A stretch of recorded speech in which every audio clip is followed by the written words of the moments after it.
Lah ya ngono kuwi biasa, Nduk. Wong lanang gampang gawe kuciwa ngono. Wong lanang gampang gawe kuciwa, ning ya durung tentu.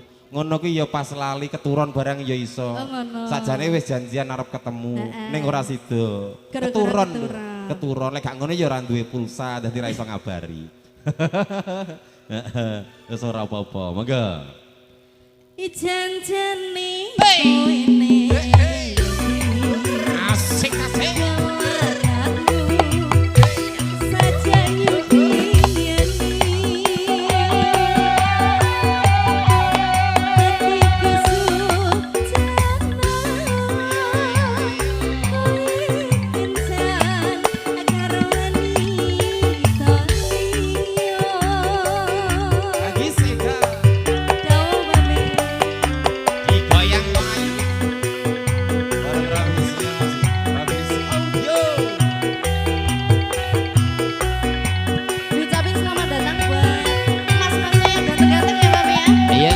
Datang, selamat menikmati santap malamnya.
Ya sing sabar. Mungkin repot ya Babi ya. Lah iya. Kakean penggawean golek duit. Pemane para musisi kuwi gampang nyulayani janji. Gampang nyelintutan ya Babi ya musisi iki. Pemane tukang player wis ora kena dipercaya. Monggo, jenggote mudak dawa, Duk. Heeh, ben koyo Sunan ngono ya Mas ya. Kaya ustad. Cukup kali. Monggo. Ijan-jane koene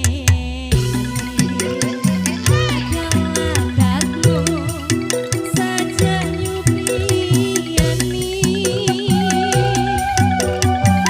atiku